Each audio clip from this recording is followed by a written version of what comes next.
Assalamualaikum my YouTube family, how are you all? I hope you all are doing well. Today I'm going to talk about on a very serious thing, that is stress management technique.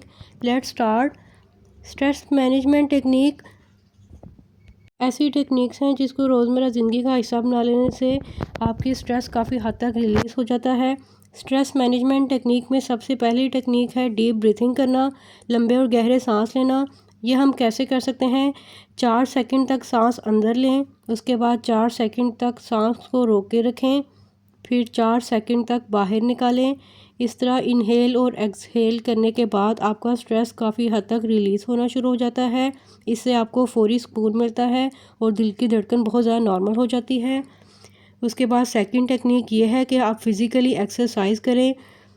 Daily base पे आप 30 to 20 minutes exercise करें या फिर walk को अपनी routine का हिस्सा बनाएं। इसको डेली बेस पे करने से आप काफ़ी हद तक अपने आप को इंटरनली या फिज़िकली रिलैक्स फील कर सकते हैं। उसके बाद जिस्म में फ़ील गुड हार्मोन्स बनते हैं, जिसकी वजह से आपको काफ़ी ज़्यादा काम और पुरसुकून एहसास होता है। अब अगर हम इसकी नेक्स्ट टेक्निक की बात करें, इसमें टाइम मैनेजमेंट टेक्निक्स बताई जाती हैं। इसमें टाइम मैनेजमेंट में ऐसे करना होता है कि काम को छोटे हिस्सों में तकसीम करें।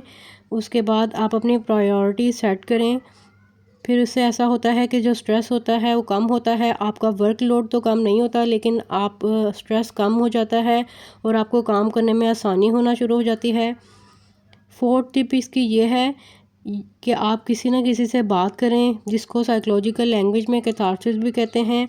अपने फैमिली में या थेरेपिस्ट से बात करें, या ऐसा पर्सन जिसके ऊपर आपको बहुत ज़्यादा एतमाद है, उससे भी बात करने से आपका स्ट्रेस काफ़ी हद तक रिलीज़ हो जाता है।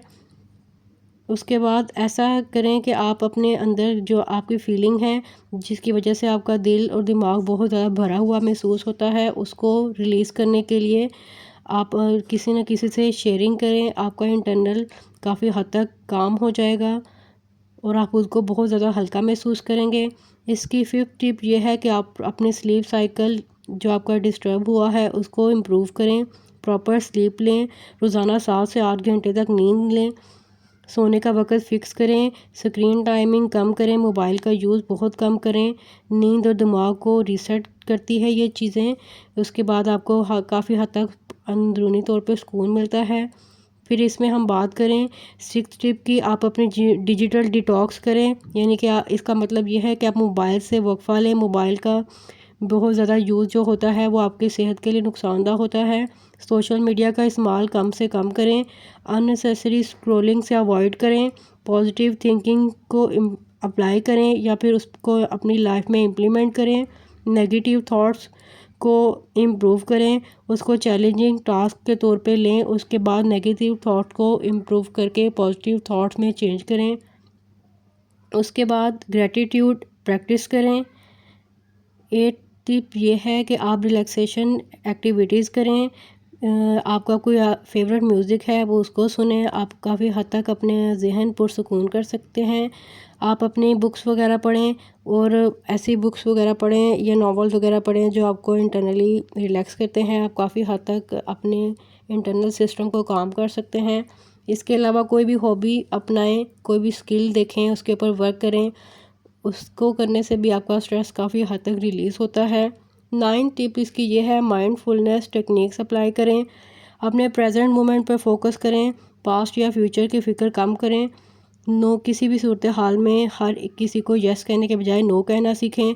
अपनी लिमिट्स को समझें। अननेसेसरी रिस्पॉन्सिबिलिटी ना लें, उतना ही काम लें जितना आप कर सकते हैं। वर्कलोड प्रेशर की वजह से भी सम टाइम बहुत ज़्यादा जो है ना स्ट्रेस का सामना करना पड़ता है। अगर आपके इर्द गिर्द भी कोई ऐसा पर्सन है जो बहुत ज़्यादा स्ट्रेस लेता है या किसी भी सूरत हाल में उसका स्ट्रेस कम नहीं होता, तो आप उसके साथ ये टेक्निक्स वगैरह शेयर करके उसको इंटरनली रिलैक्स कर सकते हैं। चलें जी, मुझे दें इजाज़त। नेक्स्ट वीडियो में किसी भी टॉपिक या डिसऑर्डर पे लेके आऊँगी। अपना बहुत सारा ख्याल रखिएगा। अल्लाह हाफिज़।